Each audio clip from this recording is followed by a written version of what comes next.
I couldn't stop the tears from streaming down my face as I hung up the phone. My husband, Trent, had just been on a call with his sister, and I overheard him express doubts about my pregnancy being real. The words stung like 1,000 needles, piercing my heart.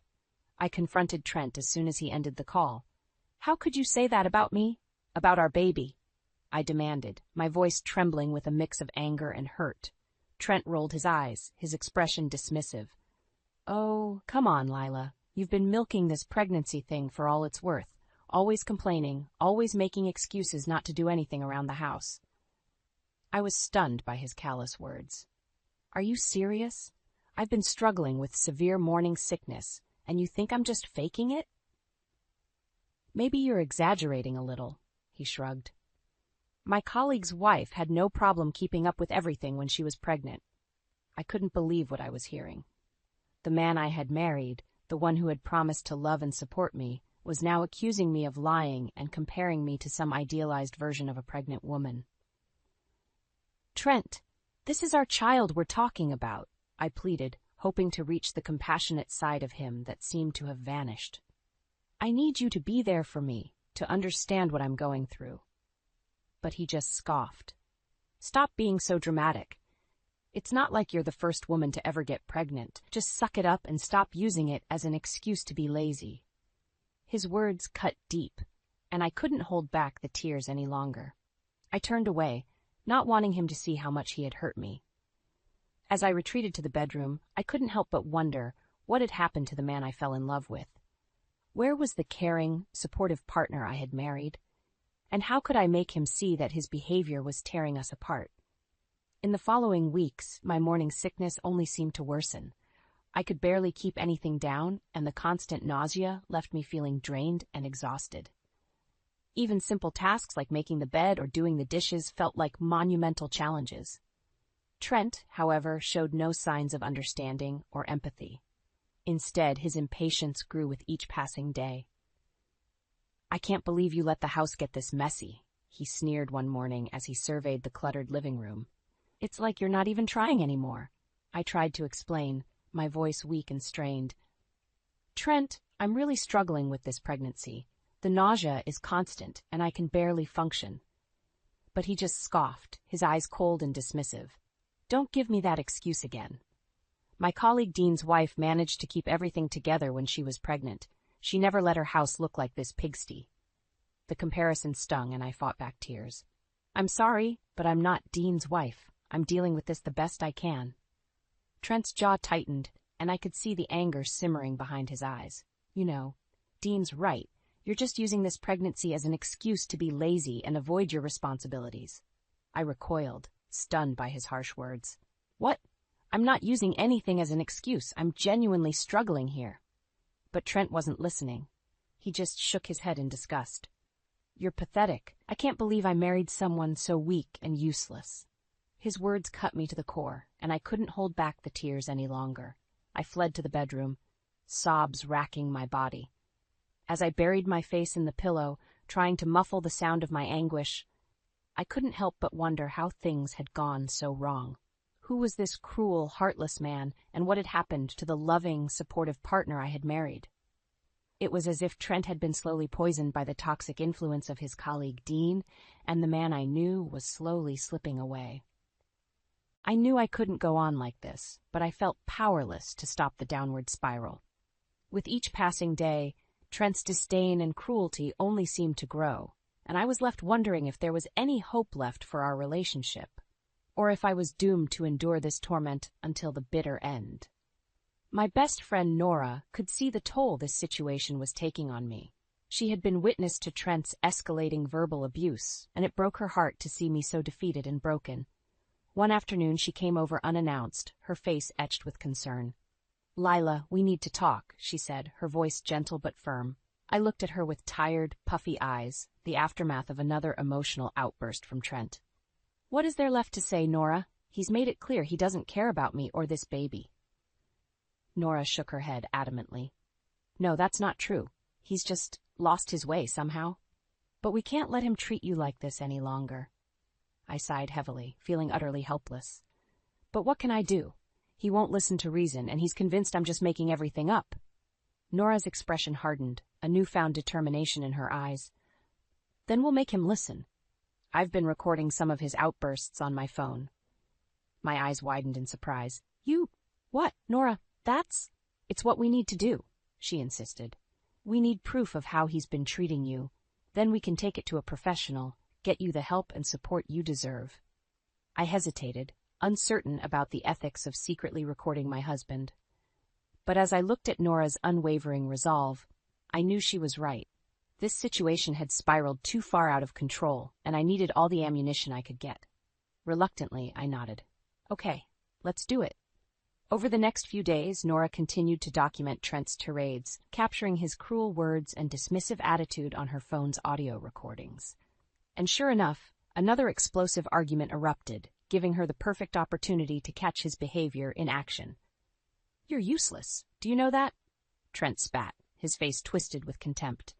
I don't know why I even bother with you anymore. As his harsh words cut through me like knives, Nora's phone was silently capturing it all. When the outburst finally ended, she gently took my hand and led me to the bedroom, away from Trent's seething presence. Lila, you can't go on like this, she said, her voice thick with emotion. This is abuse, plain and simple. It's time to get professional help. I nodded numbly, feeling utterly drained and defeated. But deep down, I knew Nora was right. If I stayed on this path, it would only lead to further destruction, for me and for my unborn child. With a heavy heart, I agreed to seek counseling and legal advice. It was a difficult step, but one that I knew was necessary to escape the toxic spiral my life had become. And with Nora by my side, I found the strength to take that first, crucial step towards a better future. With Nora's encouragement, I decided to make one last effort to get through to Trent.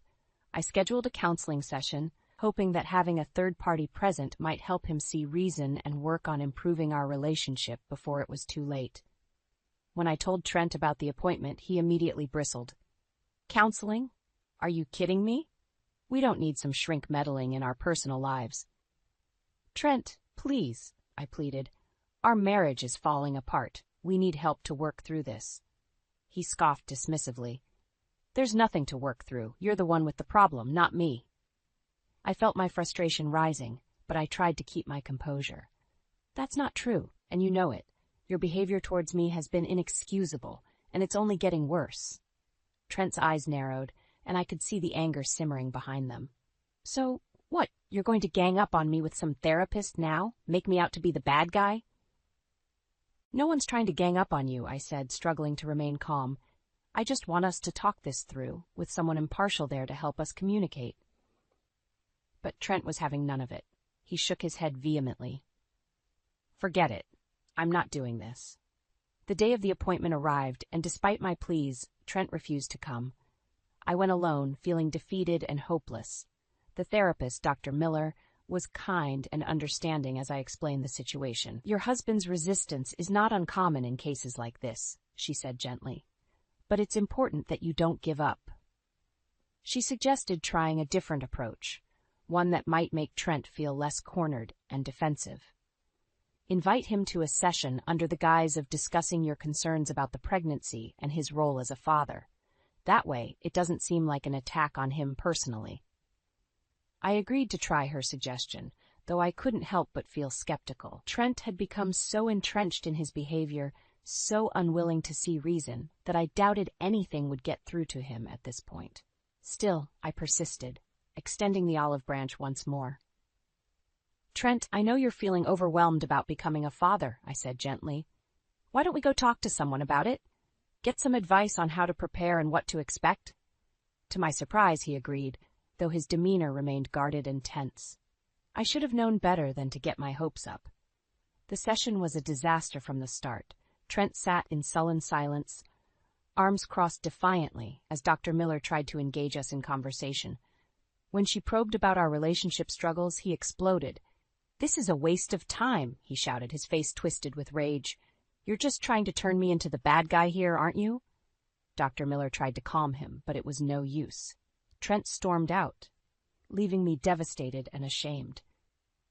As I drove home alone, tears streaming down my face, I knew that I couldn't go on like this any longer. Trent had made his choice, and it was clear that he had no intention of changing or seeking help. With a heavy heart, I realized that my only option left was to take drastic action, for my own well-being and for the safety of my unborn child. It was time to issue an ultimatum, and this time I had to be prepared to follow through, no matter how painful it might be. After the disastrous counseling session, I knew it was time to take a stand. With Nora's support, I gathered my courage and confronted Trent with an ultimatum. "Trent, this can't go on any longer," I said, trying to keep my voice steady. "Your behavior towards me has become abusive, and it's not okay." He scoffed, rolling his eyes. "Here we go again with the dramatics." "No, I'm serious," I pressed on. "If you don't make a genuine effort to change and start treating me with respect, I'm going to have to leave." That got his attention. His eyes narrowed as he glared at me. "You're threatening to leave me? Over what? Because I expect you to pull your weight around here?" "This has nothing to do with housework, Trent," I said, fighting back tears. "This is about the way you've been belittling me, dismissing my struggles, and making me feel worthless." He shook his head dismissively. "You're just overreacting as usual." I took a deep breath, steeling my resolve. "I'm not overreacting. This is about preserving my self-worth and protecting our child from growing up in a toxic environment." "So what's it going to be? Are you going to make an effort to change or not?" For a moment Trent seemed conflicted, but then his expression hardened. "Fine," he said curtly. "I'll play along for now, but don't think this means you've won." I knew better than to believe his words at face value, but I had no choice but to give him a chance to prove himself. Little did I know, Trent had no intention of changing his ways. Instead, he sought solace in the toxic influence of his colleague, Dean. "She's got some nerve, threatening to leave like that," Trent ranted to Dean over drinks one night. "Like I'm the one who's been acting unreasonable." Dean shook his head, his expression grim. "Women, man. They're all the same, manipulative and controlling. You can't let her walk all over you like that." Trent nodded, emboldened by Dean's words. "You're right. I need to take control of this situation before it gets out of hand." And so, with Dean's guidance, Trent devised a plan, a twisted game of manipulation and deceit. He would pretend to comply with my demands, all the while secretly undermining my efforts and plotting his next move. Over the following weeks, Trent put on a convincing act. He was more attentive, more considerate, and even attended a couple of counseling sessions without incident. But behind closed doors, he was seeking advice from Dean on how to regain control and put me in my place. Little did Trent know, Nora had become increasingly suspicious of his sudden change in behavior. She continued to document his interactions with Dean, capturing their disturbing conversations on her ever-present phone recordings. It was only a matter of time before the truth came to light, and when it did, the fallout would be catastrophic. But for now, I allowed myself to believe that Trent had finally seen the error of his ways, unaware of the sinister game he was playing. A game that would ultimately lead to his downfall. As the weeks passed, Trent's facade of compliance began to crumble. Nora had been secretly recording his conversations with Dean, capturing their disturbing plans to undermine me and reassert Trent's control. Armed with this evidence, I knew it was time to take drastic action. With Nora's help, I arranged a surprise gathering, inviting both our families under the guise of celebrating the impending arrival of our child. When everyone had arrived, I took a deep breath, steeling my nerves for the confrontation ahead. Trent shot me a confused look, but I simply nodded to Nora, who pressed play on her phone. The recordings filled the room, Dean's poisonous words echoing loud and clear. "You can't let her walk all over you like that. Women are all manipulative and controlling." Gasps and murmurs rippled through the room as our families listened in horror. Trent's face drained of color, realizing he had been caught red-handed. "Is this true, Trent?" his sister asked, her voice trembling with disbelief. "Have you really been treating Lila this way?" Trent opened his mouth to protest, but I cut him off, playing another recording, this time his own words. "She's got some nerve, threatening to leave like that. I need to take control of this situation before it gets out of hand." The room fell silent, the weight of his cruelty and deceit hanging heavy in the air. Trent's family looked at him with a mix of disappointment and disgust, while my own family rallied around me, offering support and comfort. Finally, Trent's sister spoke up, her voice thick with emotion. "Lila, I'm so sorry. I had no idea. Trent, how could you do this to her, to your own family?" But Trent remained defiant, his face twisted in a sneer. "She's been manipulating all of you. Can't you see she's just playing the victim here?" I shook my head, feeling a strange sense of calm wash over me. "No, Trent. The only one manipulating here is you. And now, everyone can see the truth." With that, I played the final recording, a damning conversation between Trent and Dean, discussing strategies to wear me down and assert his dominance. The room erupted in outrage, my family and Trent's alike, condemning his actions and rallying around me. In that moment, I knew I had won. Not just the battle, but the war. Trent's mask had finally slipped, revealing the ugly truth of his character. And as he stood there, surrounded by the people who had once trusted and loved him, he had nowhere left to hide. His sister approached me, tears in her eyes. "Lila, I'm so sorry. You didn't deserve any of this. We're here for you, whatever you need." And just like that, the tides had turned. Trent's carefully constructed web of lies had unraveled, leaving him exposed and alone, while I found myself surrounded by a support system stronger than I could have ever imagined. As I looked around at the faces of my loved ones, united in their condemnation of Trent's actions, I knew that this was just the beginning. The road ahead would be long and difficult, but with their help, I would find the strength to break free from this toxic cycle once and for all, no matter what it took. In the aftermath of the confrontation, my family rallied around me, offering unwavering support. With their encouragement, I made the decision to leave Trent, for good. My sister opened her home to me, providing a safe haven as I began the process of filing for divorce. "You don't have to go through this alone," she assured me, wrapping her arms around me in a comforting embrace. As news of Trent's despicable behavior spread, he found himself increasingly ostracized. His colleagues at work, once impressed by his charismatic persona, now looked at him with thinly veiled contempt. Respecting women and valuing integrity were core values in his profession, and Trent had violated them in the most egregious way.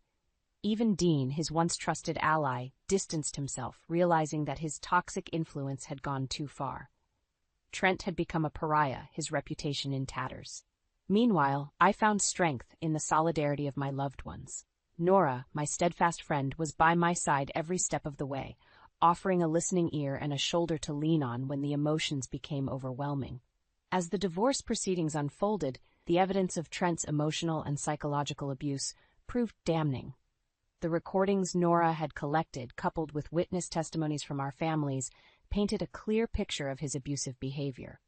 Faced with the irrefutable proof of his cruelty, Trent had little recourse.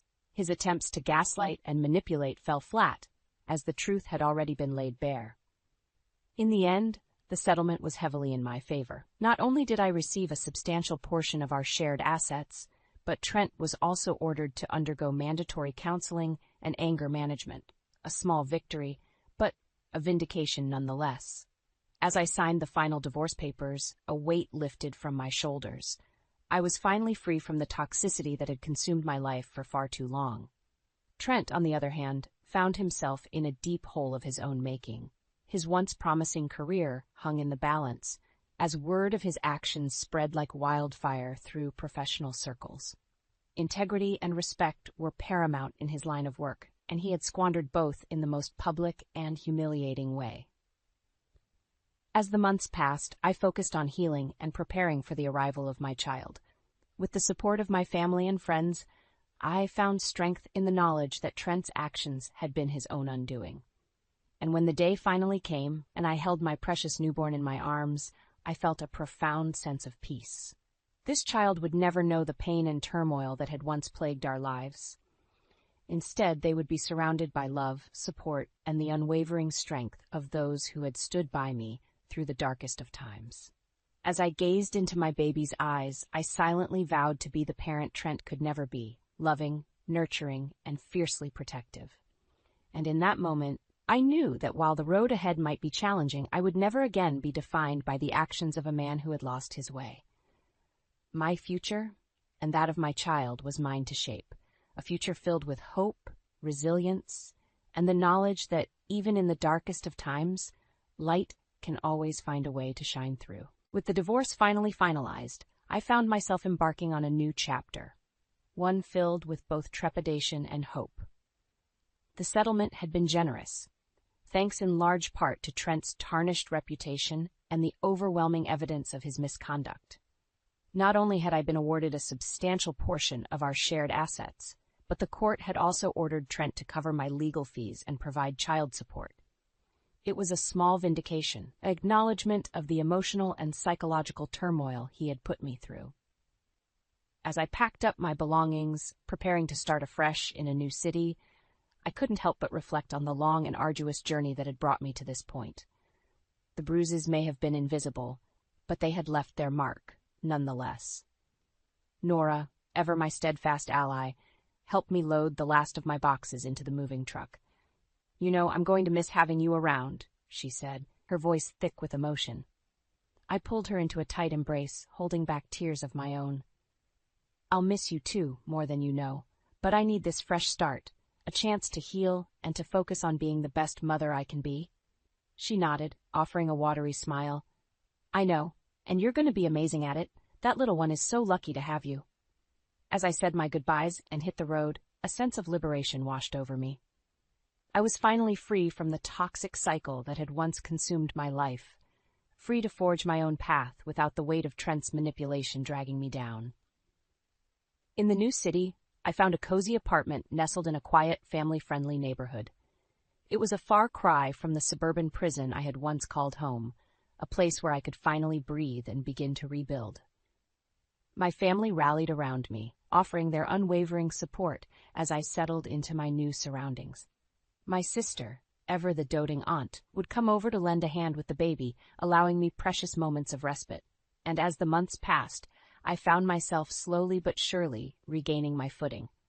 The dark clouds of doubt and despair that had once loomed overhead began to dissipate, replaced by the warm glow of hope and self-assurance. I even reconnected with an old friend from college, Sarah, who had recently moved to the area with her own family. Our shared experiences as single mothers forged an unbreakable bond, and we quickly became each other's greatest source of strength and solidarity. "You're a warrior, Lila," Sarah would often remind me during our coffee dates. "What you've been through would have broken most people, but you refused to let it define you." And she was right. Despite the darkness I had endured, I had emerged on the other side, stronger and more resilient than ever before. Trent's actions had been a desperate attempt to break my spirit, but in the end, they had only served to harden my resolve.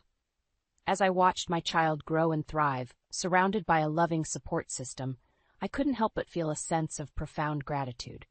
This was the life I had fought for, the future I had sacrificed so much to secure.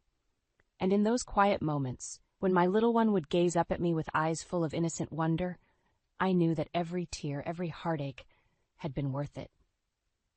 For in their unblemished gaze, I saw not just the promise of a better tomorrow, but the reminder that even in our darkest moments, love and resilience can ultimately prevail.